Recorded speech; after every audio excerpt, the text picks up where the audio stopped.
మంత్రులు ఉన్నారు, వాళ్ళు చూస్తున్నారు. గోపీనాథ్ గారు ఎన్నడూ చనిపోయినరు? ఏ నెలలో చనిపోయినరు? దాదాపు 6 నెలలు వస్తున్నాయి, అంతే కదా.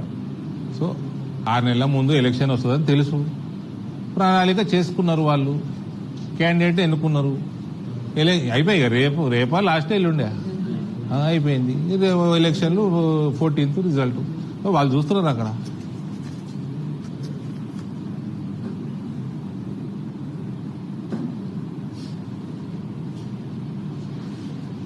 ఇందూరులో ఉండి జూబ్లీహిల్స్ మీద ఫోకస్ మీద ఒకటేసారి.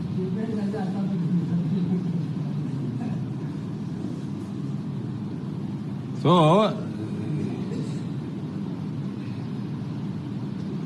ఫోకస్ అగ్రికల్చర్ మీద లేదు, ఎడ్యుకేషన్ మీద లేదు, హెల్త్ మీద లేదు, బేసిక్ ఇన్ఫ్రాస్ట్రక్చర్ మీద లేదు, ఉద్దేశం లేదు,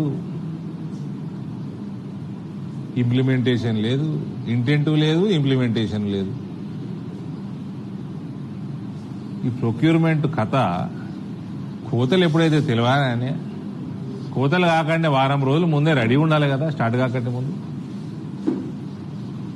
మార్కెట్ యార్డ్లు డెవలప్ చేసుకోవాలి కదా.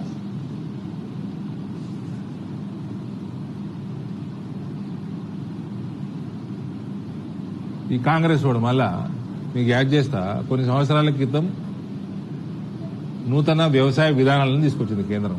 ఈ కాంగ్రెస్ వాడు దాన్ని కూడా వ్యతిరేకం చేసి, వీడు ప్రొక్యూర్ చేయడు, కేంద్రం ఏమన్నా ఎవరైనా తీసుకొచ్చి ప్రొక్యూర్ చేపిస్తా టైంలీ అంటే అది చేయనీయదు. ఈ కాంగ్రెస్ పార్టీ పరిస్థితి ఇది. మళ్ళా ఈ కొడుకులు వీళ్ళు టీఆర్ఎస్ కొడుకులు ఆనాడు నల్ల చట్టాలు, నువ్వేం బీకినావు రా భయ్, నల్ల ముఖం వేసుకొని తిరుగుతుంది ఇప్పుడు.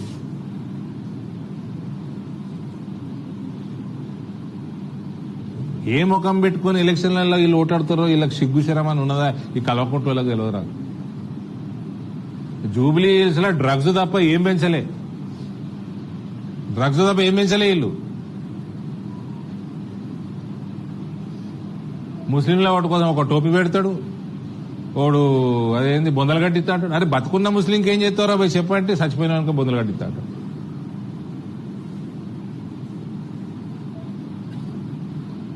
నువ్వు 10 ఏళ్ళు గవర్నమెంట్లో ఉన్నావు కదా, ఎందుకు వేయలేదురా భయ్ మరి? ఇప్పుడు దాన్ని ఇష్యూ చేసుడు.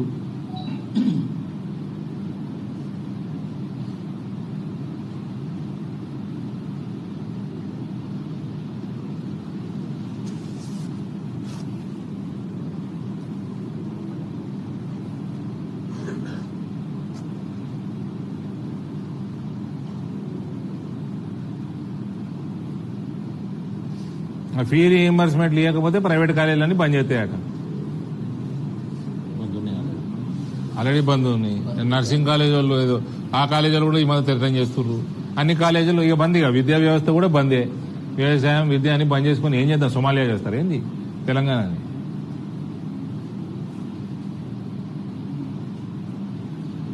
ఇరవై లక్షల మంది విద్యార్థుల భవిష్యత్తు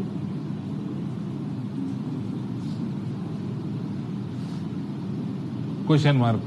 మళ్ళా ఈ సిగ్గులేని వాళ్ళు పోయి జూబ్లీహిల్స్ లో పోయి ఎలక్షన్ అయింది ఓటు అడుగుతారు.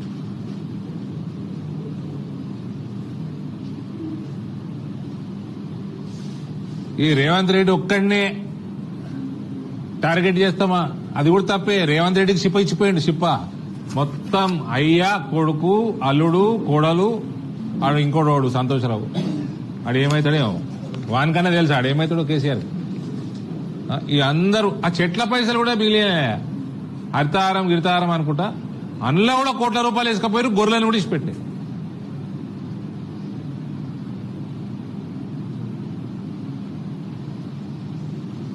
ఈ పోలీస్ పట్టేలు వచ్చేమని చేస్తారంటే బాబాజీ గట్టులు చూపిస్తున్నాడు.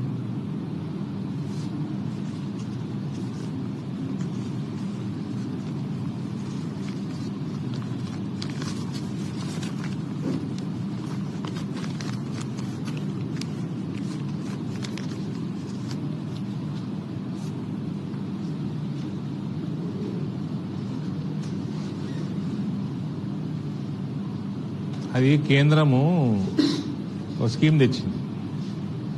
వాళ్ళ ఆలోచనలు చూడండి. పిల్లల ఈ మధ్య గత కొన్ని సంవత్సరాలుగా పిల్లలు పుడుతుంటే గుండెలో చిల్లులు ఇతర సమస్యలతో పుడుతుండ్రు, న్యూట్రిషన్ డెఫిషియన్సీ తోటి పుడుతున్నారు అని కర్నల్స్ బియ్యంలో 1% యాడ్ చేసి ఈ మన రేషన్ షాపులలో ఇచ్చే బియ్యం న్యూట్రిషన్ పెంచే కార్యక్రమం ఆల్ చేస్తే ఆ కర్నల్స్ లో కూడా దంద చేస్తారు వీళ్ళు రాష్ట్ర ప్రభుత్వం. అందులో కూడా దంద.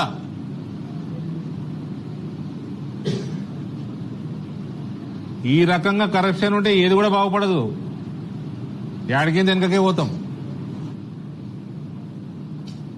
ఆయననేమో పెద్ద మనిషి మోడీ చిన్నపిల్లలు పుడితే గుండెలో చిల్లులతో పుడుతున్నారు అని ఆ రకంగా ఆలోచన చేసి ఆయన ప్రణాళిక చేసుకొని ఓ పాలసీ తీసుకొచ్చి ఆయన తెచ్చి 4 ఏళ్ళు అయిపోయింది.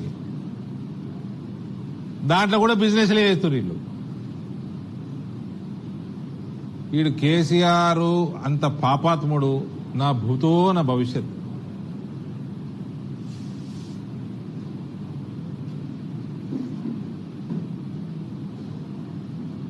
ఆ కుటుంబాన్ని చేసిన పాపానికి రేవంత్ ఎటువంటి చర్యలు తీసుకోకపోవడం రేవంత్ చేస్తున్న అతిపెద్ద పాపం చుట్టుకుంటది.